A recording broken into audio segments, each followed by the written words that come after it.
সুপ্রিয় শিক্ষার্থীবৃন্দ, আসসালামু আলাইকুম। আজকে ইতিহাসের দ্বিতীয় ক্লাসে তোমাদের আমি ওই শিল্প বিপ্লব সম্পর্কেই কিছু পড়ানোর চেষ্টা করব। আজকে শিল্প বিপ্লব শেষ করে দিব। প্রথম দিন শিল্প বিপ্লবের প্রাককালে ইংল্যান্ডের অর্থনৈতিক, সামাজিক এবং রাজনৈতিক অবস্থা সম্পর্কে পড়িয়েছি তোমাদের।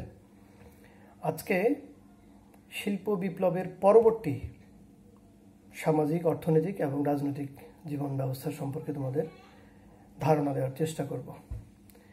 Post industrial revolution in England, এই বিষয়ে আমি খুব বেশি তোমাদের ডিটেলস ওইভাবে আসলে অনলাইন ক্লাসে খুব ডিটেলস পড়ানো যায় না। আমি শুধু তোমাদেরকে ধরিয়ে দিব কিছু পয়েন্টস, সেগুলির আলোকে তোমাদেরকে থরলি পড়তে হবে। এই বিষয়টা সম্পর্কে বিভিন্ন রাইটারের বই তোমাদেরকে থরলি পড়তে হবে।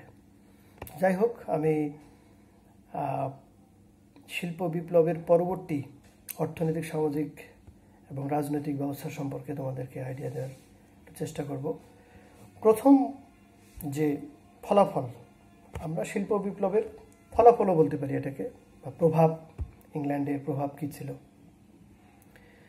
প্রথমেই বলবো, ইংল্যান্ডে তথা সারা বিশ্বে পুঁজিবাদের ব্যাপক একটা প্রসার সাধন হয়ে যায়। পুঁজিবাদ, যেটা এখনও আমাদের দেশে তথা সারা বিশ্বে এটাকে লালন হয়ে আসছে। পুঁজিবাদী ব্যবস্থার কারণে আমাদের এর কিন্তু একটা নেগেটিভ সাইডও আছে, যে শাসক এবং শোষক শ্রেণী, দুইটা শ্রেণীভিত্তিক যে সংগ্রাম, সেটা কিন্তু চালু হয়ে যায়। তাই শিল্প বিপ্লবের প্রভাবের মধ্যে আমরা নেতিবাচক এবং ইতিবাচক দুটা দিকই আমরা লক্ষ্য করি। তো নেতিবাচক দিকের চেয়ে ইতিবাচক দিকই বেশি, তা না হলে এটা এত গ্রহণযোগ্যতা পেত না সারা বিশ্বে। আর এইটা আরেকটা প্রভাব হলো যে, আমরা জানি ইংল্যান্ড একটা কৃষি প্রধান দেশ হিসেবে ছিল।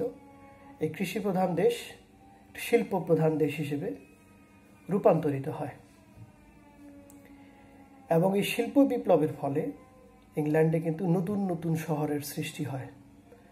আমরা যে সমস্ত শহরের কথা জানি, ম্যানচেস্টার, লিভারপুল, গ্লাসগো, ব্রিস্টল, এই সমস্ত নতুন নতুন শহর ইংল্যান্ডে সৃষ্টি হয়ে যায়। মানে পণ্যের চাহিদা এক শহর থেকে আরেক শহরে বৃদ্ধি পেতে থাকে। মোট কথা, শহরের সংখ্যা বৃদ্ধি পেয়ে যায়। উৎপাদন বৃদ্ধি, উৎপাদন এতই বৃদ্ধি হয় যে নতুন নতুন শহর এক শহর থেকে আরেক শহরে চলে যায়, এবং উৎপাদিত অধিক পণ্য সেগুলিকে প্রিজার্ভেশনের জন্য নতুন নতুন গোডাউন, জায়গা, এগুলির প্রয়োজন হয়। এবং শহর সৃষ্টির পেছনে আরেকটা বড় ধরনের কারণ হলো, এই যে গ্রাম থেকে চলে আসা অসংখ্য শ্রমিক শ্রেণীর বাসস্থানের একটা ব্যবস্থা করার জন্যই নতুন নতুন পদ্ধতি, তাদের বাসস্থান, শিক্ষা, চিকিৎসা, এগুলির ব্যবস্থা, শহর ভিত্তিক জীবনযাপনের একটা কালচার শুরু হয়ে যায়। সেক্ষেত্রে কিন্তু আমাদের মনে রাখতে হবে যে কুটির শিল্পের ধ্বংসও কিন্তু হয়ে যায়। এটা কিন্তু একটা নেগেটিভ সাইড শিল্প বিপ্লবের। পরবর্তীতে আমি কিছু বলার চেষ্টা করব এই বিষয়ে। এই নতুন নতুন শহর সৃষ্টির সাথে সাথে কিন্তু যোগাযোগ ব্যবস্থার ব্যাপক উন্নয়ন ঘটে। আমরা জানি যে একটা দেশের উন্নয়নের জন্য যোগাযোগ ব্যবস্থা কিন্তু ভেরি ইম্পর্ট্যান্ট।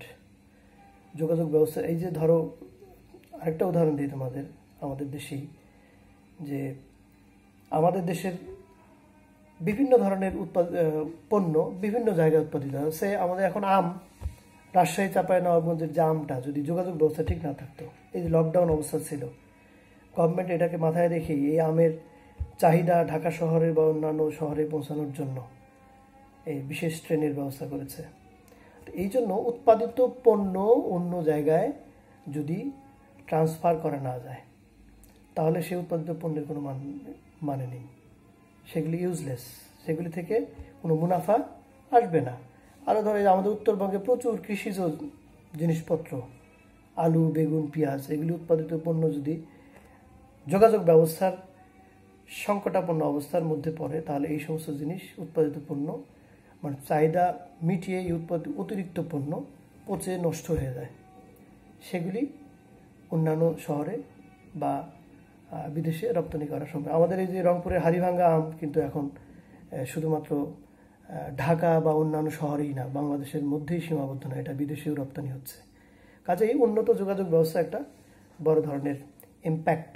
শিল্প বিপ্লবের পরে ইংল্যান্ডের শহর থেকে শহর একটার সাথে আরেকটা কানেক্টেড হয়ে যায় এই উন্নত যোগাযোগ ব্যবস্থার মাধ্যমেই। একটা বড় ধরনের প্রভাব হচ্ছে তোমার উপনিবেশ স্থাপন।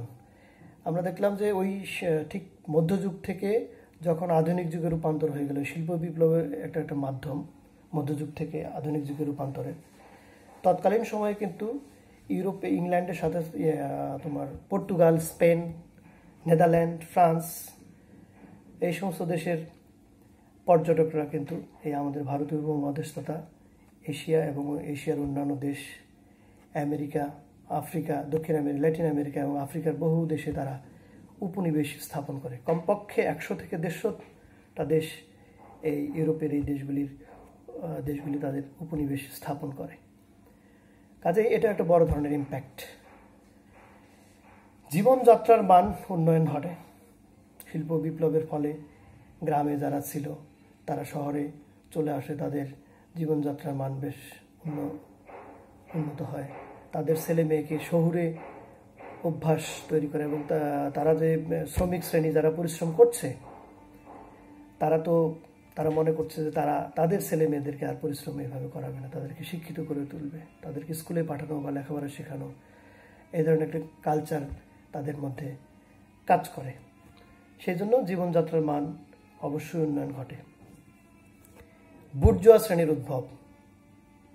শিল্প বিপ্লবের ফলে আগে যে সামন্ত প্রভুদের যে ব্যবস্থাপনাগুলি ছিল বা অভিজাত শ্রেণীর একটা খবরদারি ছিল, রাজা বাদশাদের একটা খবরদারিপনা ছিল, সেটা কিন্তু শিল্প বিপ্লবের ফলে ধ্বংস হয়ে যায় এবং তোমার একটা বুর্জোয়া শ্রেণীর মধ্যে আবার এটা নিয়ে তো আসলে ব্যাপক আলোচনা করা যেতে পারে। এটা বুর্জোয়া শ্রেণীর মধ্যে আবার শ্রেণী আছে, তোমার ধনী শ্রেণী, মধ্যবিত্ত শ্রেণী, নিম্নবিত্ত শ্রেণী।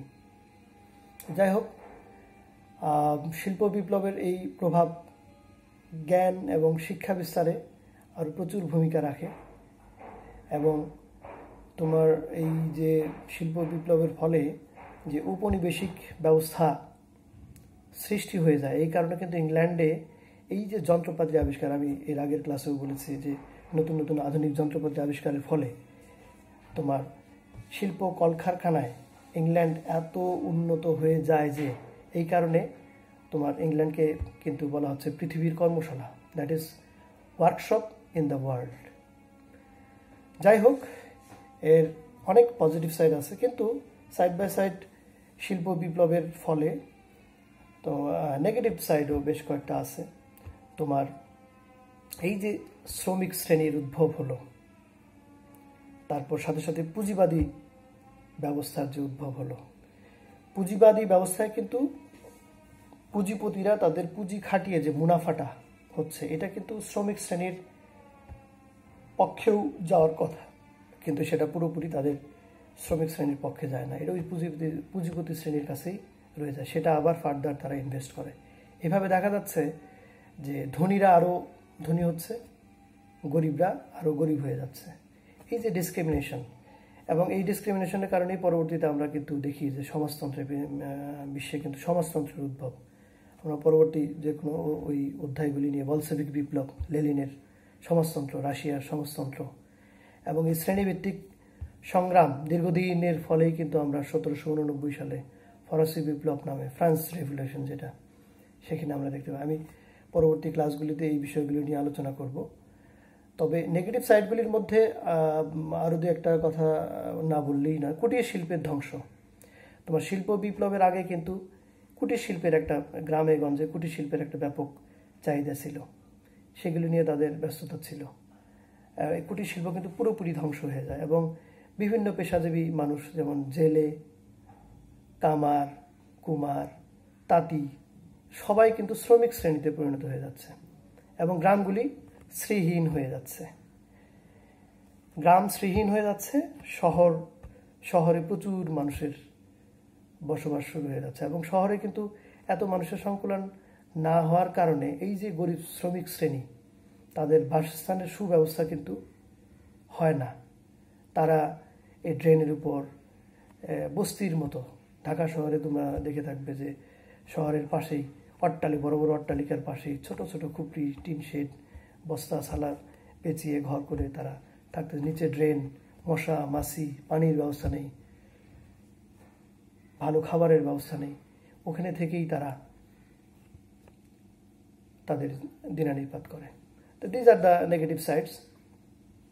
তো যাই হোক, নেগেটিভ সাইড কম, নেতিবাচক দিক, শিল্প বিপ্লবের নেগেটিভ সাইড কম, কিন্তু আমরা পজিটিভ সাইড যেগুলি আছে সেগুলি নিয়ে যদি আমরা আলোচনা করি, তাহলে শিল্প বিপ্লবের যে ইম্প্যাক্ট সারা বিশ্বে, এটা তো একটা সিম্বলিক। ইংল্যান্ডকে ফলো করে ইউরোপেরও অপর দেশ, তারা তাদের দেশে শিল্প বিপ্লব শুরু করে দেয় এবং সেটার প্রভাব সারা বিশ্বে ছড়িয়ে পড়ে, এবং সেই কারণে ইংল্যান্ড এত উন্নত।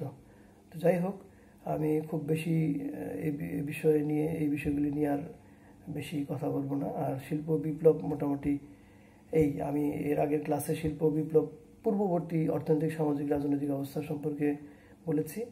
আর এবারে শিল্প বিপ্লব পরবর্তী সামাজিক, অর্থনৈতিক, রাজনৈতিক ব্যবস্থা নিয়ে কিছু তোমাদের পয়েন্টস তোমাদের দিলাম। এই পয়েন্টসের আলোকে তোমাদেরকে থরলি পড়তে হবে। বিভিন্ন লেখকের বই, আরও অনেক তথ্য এখানে আছে, সেগুলি পড়তে হবে। অনলাইন ক্লাসগুলিতে আসলে এত ডিটেলস পড়ানোর কোনো স্কোপ নেই। তোমরা এখান থেকেই তোমাদেরকে জিসটা নিয়ে তোমাদের থরলি পড়তে হবে। পড়াশোনার অভ্যাসের মধ্যে তোমাদেরকে থাকতে হবে। যাই হোক, পরবর্তী ক্লাসে আবার তোমাদের সাথে আবার দেখা হবে নেক্সট কোনো অধ্যায়। ইট মে বি তোমার ফ্রেঞ্চ রেভলিউশন আর বলসেভিক বিপ্লব, এগুলি নিয়ে তোমাদের সাথে কথা হবে। তোমরা ভালো থেকো, তোমার আব্বু আম্মুর সাথে ভালো ব্যবহার করবে এবং স্বাস্থ্যবিধি মেনে চলে তোমরা বাসায় অবস্থান করবে এবং আব্বু আম্মুকে তাদের কাজে সহায়তা করবে। তোমরা সবাই ভালো থেকো, সুস্থ থাকো, এই কামনা করে বিদায় নিচ্ছি। আল্লাহ হাফেজ।